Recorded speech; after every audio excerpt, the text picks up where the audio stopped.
History of Gallowmere, Volume 1. During the dark time that was Gallowmere's not too distant past, it was King Peregrine who thwarted Zarok the Necromancer and his plan to enslave the land. Zarok, once the king's mage, had fallen out of favor with the ruler for conducting outlandish experiments on the bodies of the dead. It was said that deep within Peregrine Castle, the dead were restless. The dead are to be honored, not kept as the playthings of alchemists, declared King Peregrine as he banished Zarok from the castle. All of Zarok's living dead were routed out and destroyed. Zarok, being an unforgiving soul, went into hiding and vowed to wreak his revenge on the king.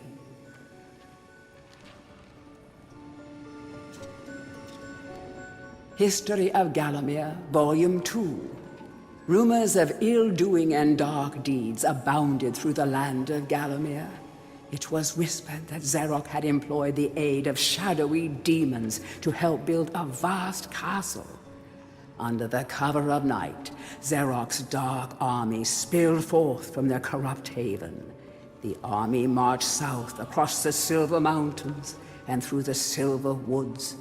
Soon afterwards, even the Pumpkin Lands belonged to Zarok. The folk of Gallowstown cried out for help. "Save us, good King Peregrine." Retaliation was swift and violent. King Peregrine's forces, led by the brave Sir Fortescue, drove Zarok's army back from Gallowstown. Oh, there was much rejoicing, but the war was not yet over.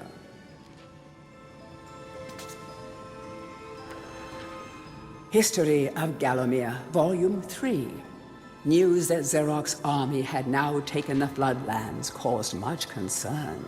From this vantage point, Zarok could march west to take the Enchanted Forest.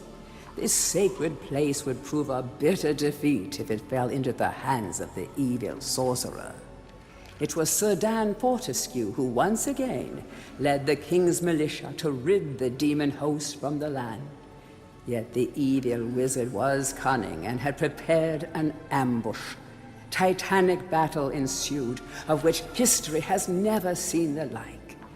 It is said that the day would have gone to Zarok, but for the skill and valor of one man.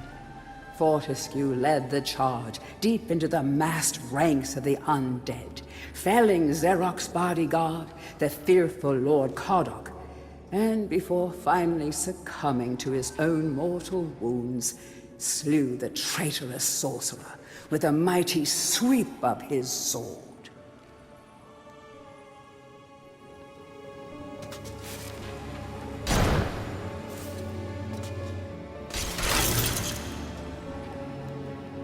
History of Gallowmere, Volume 4.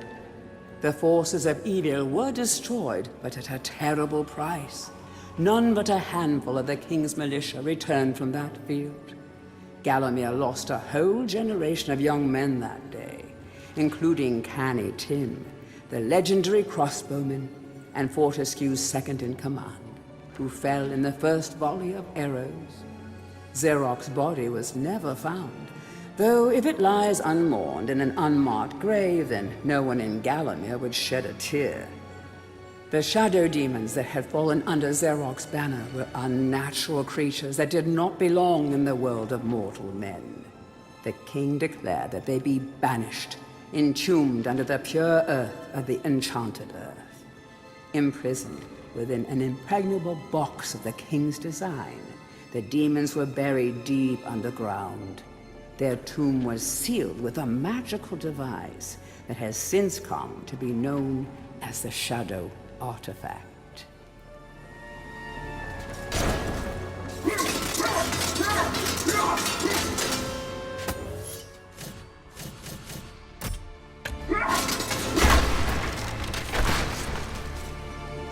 To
Comrades, tear this place apart.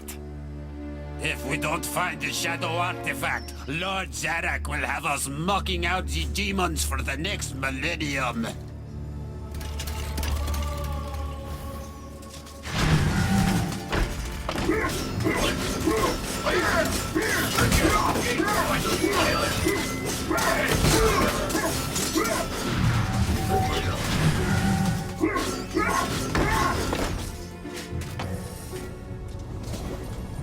Blacksmith's Monthly. Old man Willie Green of Gallowstown was awarded Smithy of the Season by our readers.